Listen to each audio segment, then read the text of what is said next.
Hello namaste welcome back to my YouTube channel veggie paradise. I am Gajavalli Sai Sahithi. ఈరోజు Ramzan recipe series స్పెషల్గా vegetarian haleem చేసుకోవటం ఎలానో చూపిస్తాను. ఏంటి వెజిటేరియన్ అని చెప్తుంది, చికెన్ మటన్ లేకుండా హలీం ఎలా చేస్తుంది అని ఆశ్చర్యపోతున్నారా? రెసిపీ ప్రాసెస్ మొత్తం స్కిప్ చేయకుండా చూసారంటే మీకే అర్థమవుతుంది. సేమ్ నాన్ వెజ్ హలీం ఉండే కన్సిస్టెన్సీలోనే వెజిటేరియన్ హలీం కూడా ప్రిపేర్ చేసుకోవచ్చు. మరి రెసిపీ ప్రాసెస్ చూసేద్దామా? Let's begin the recipe process.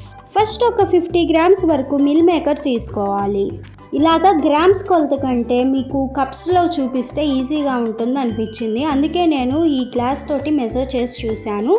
దీంతో 2.5 గ్లాసెస్ ఉందన్నమాట. So let's take it as 2.5 cups అనమాట. సో ఇప్పుడు ఈ 2.5 కప్స్కి ఏ ఇంగ్రీడియంట్ ఎంత వేసుకోవాలో నేను ఇప్పుడు మీకు చూపిస్తాను. దాన్ని బట్టి మీరు క్వాంటిటీస్ని అడ్జస్ట్ చేసుకోండి. ఇప్పుడు మిల్ మేకర్ని బాగా వాష్ చేసుకొని పక్కన పెట్టుకోండి. ఇప్పుడు ఒక బౌల్లో కొంచెం వాటర్ తీసుకొని స్టవ్ మీద పెట్టుకొని వాటర్ బాయిల్ అవ్వటం స్టార్ట్ అయిన తర్వాత వాష్ చేసి పక్కన పెట్టుకున్న మిల్ మేకర్ని యాడ్ చేసుకొని ఒక పొంగు వచ్చే అంతవరకు ఉడికించుకోవాలి. ఇవి కుక్ అవ్వడానికి ఎక్కువ టైం అయితే పట్టదు, చాలా ఫాస్ట్గానే ఉడికిపోతాయి. చూడండి, ఇలాగ పొంగు రావటం స్టార్ట్ అయిన వెంటనే స్టవ్ ఆఫ్ చేసుకొని వాటర్ని డ్రైన్ అవుట్ చేసుకొని నార్మల్ వాటర్ పోసుకొని పూర్తిగా చల్లారనివ్వాలి. ఇది కూల్ అయ్యేలోపు ఒక మిక్సర్ జార్ తీసుకొని అందులో 1/2 కప్పు గోధుమ రవ్వ, 1/2 కప్పు ఓట్స్, ఒక 3 బాదం పప్పు, 4 లవంగాలు, 1 యాలుక్కాయ, 1 ఇంచు దాల్చిన చెక్క, 1 టీ స్పూన్ మిరియాలు, 1 టీ స్పూన్ షాజీరా, 1 టీ స్పూన్ కందిపప్పు. మీ దగ్గర ఎర్ర కందిపప్పు ఉంటే యూస్ చేసుకోండి, చాలా టేస్టీగా ఉంటుంది. 1 టీ స్పూన్ మినప్పప్పు, 1 టీ స్పూన్ పచ్చిపప్పు, 1 టీ స్పూన్ పెసరపప్పు, 1 టీ స్పూన్ నువ్వులు, 1 టీ స్పూన్ జీలకర్ర యాడ్ చేసుకొని ఇక్కడ చూపిస్తున్న విధంగా కోర్స్గా గ్రైండ్ చేసుకొని పక్కన పెట్టుకోండి. అండ్ ఇక్కడ మిల్ మేకర్ కూడా చల్లగా అయింది. ఇలాగ వాటర్ని స్నీజ్ చేసుకొని మిక్సర్ జార్లో వేసుకొని పల్స్ మోడ్లో ఇలాగ గ్రైండ్ చేసుకొని పక్కన పెట్టుకోండి. ఇప్పుడు స్టవ్ మీద ఒక ప్రెషర్ కుక్కర్ పెట్టుకొని అందులో 4 టేబుల్ స్పూన్స్ వరకు నెయ్యి యాడ్ చేసుకోండి.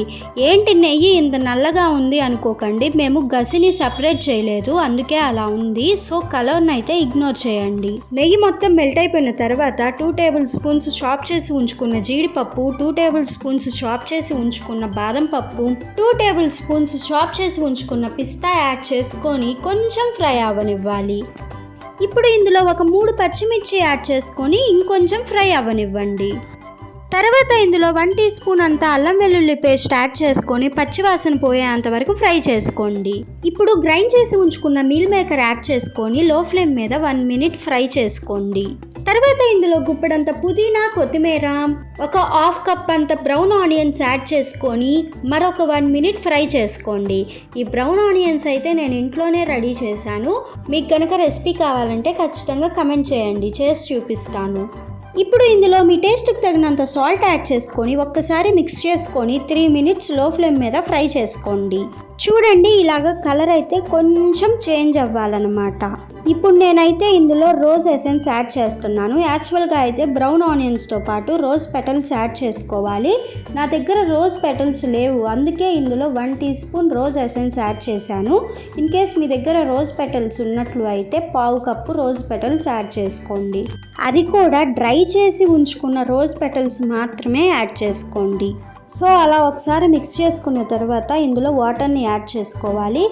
నీరు మెజర్మెంట్ అయితే ఇంత అంతా అని లేదు. మీల్ మేకర్ ఒక 90% మునిగే అంతవరకు వాటర్ని యాడ్ చేసుకోండి. ఇప్పుడు మొత్తం ఒకసారి మిక్స్ చేసుకున్న తర్వాత ఇందులో 1 కప్ పాలు, 1/2 కప్పు పెరుగు యాడ్ చేసుకోవాలి. మొత్తం బాగా కలుపుకున్న తర్వాత ముందుగానే రెడీ చేసి ఉంచుకున్న పౌడర్ మొత్తం యాడ్ చేసుకొని మరొక్కసారి బాగా కలుపుకొని సాల్ట్ ఒకసారి చెక్ చేసుకోండి. ఇప్పుడు లో టు మీడియం ఫ్లేమ్ మీద మధ్య మధ్యలో కలుపుకుంటూ హలీంని కొంచెం దగ్గర పడనివ్వాలి. యాక్చువల్గా అయితే చాలామంది ప్రెషర్ కుక్కరే కదా అని చెప్పి ఇదే స్టేజ్లో వెంటనే మూత పెట్టేసి విజిల్ పెట్టేస్తారు. కానీ అలా చేశారంటే అడుగు అంటుకునే ప్రమాదం ఉంది. అందుకే కొంచెం దగ్గర పడ్డ తర్వాత మనం విజిల్ పెట్టుకున్నాం అనుకోండి, అప్పుడు అడుగు అంటకుండా పర్ఫెక్ట్గా రెడీ అవుతుంది. చూడండి, హలీం ఈ స్టేజ్కి వచ్చిన తర్వాత మూత పెట్టుకొని విజిల్ పెట్టుకొని లో ఫ్లేమ్ మీద 15 మినిట్స్ వదిలేయండి. ఇన్ని విజిల్సే రావాలి, అన్ని విజిల్సే రావాలి అని అయితే అస్సలు అనుకోకండి. ఈ 15 మినిట్స్లో ఎన్ని విజిల్స్ వచ్చినా పర్వాలేదు, బట్ లో ఫ్లేమ్లో మాత్రమే ఉండాలి. ఇన్ కేస్ మీకు గనక ఒక్క విజిల్ కూడా రాకపోతే మీరైతే అస్సలు టెన్షన్ పడకండి. అయినా మీ హలీం పర్ఫెక్ట్గా రెడీ అయ్యి ఉంటుంది 15 మినిట్స్ తర్వాత. సో ఫైనల్లీ 15 మినిట్స్ కంప్లీట్ అయ్యాక ప్రెషర్ మొత్తం రిలీజ్ అయిపోయిన తర్వాత విజిల్ తీసి మూత తీసి చెక్ చేసి చూడండి. సో నాకు హలీం అయితే కొంచెం వాటరీగా అనిపించింది, అందుకే నేను మళ్ళీ స్టవ్ ఆన్ చేసి లో ఫ్లేమ్ మీద ఉంచుకొని నెక్స్ట్ ప్రాసెస్ని చేసుకున్నాను. మీకు ఇలాగ వాటరీగా అనిపిస్తే మాత్రమే స్టవ్ ఆన్ చేసుకోండి, లేకపోతే నెక్స్ట్ ప్రాసెస్ మొత్తం స్టవ్ ఆఫ్ చేసుకొని మాత్రమే చేసుకోండి. ఇప్పుడు ఒక మ్యాషర్ తీసుకొని ఇలా మొత్తం కూడా ఒకసారి జస్ట్ అలా మ్యాష్ చేసుకోండి. తర్వాత ఇందులో కొంచెం నిమ్మరసం యాడ్ చేసుకోండి. ఒక సగం నిమ్మకాయ అయితే సరిపోతుంది. మరొక్కసారి మ్యాషర్ తోటి ఇలాగ మ్యాష్ చేసుకోండి.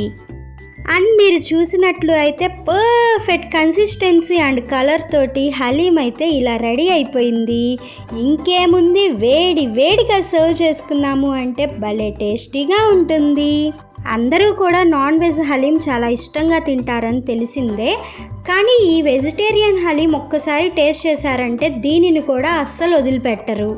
ఎంతో హెల్తీ అండ్ యమ్మీ రెసిపీ ఇది. మరి రెసిపీ నచ్చిందా? అయితే ఖచ్చితంగా ట్రై చేసి చూడండి. Stay tune for more interesting recipes. Please do watch, like, share, comment and subscribe to my YouTube channel. Thank you for watching. Bye bye.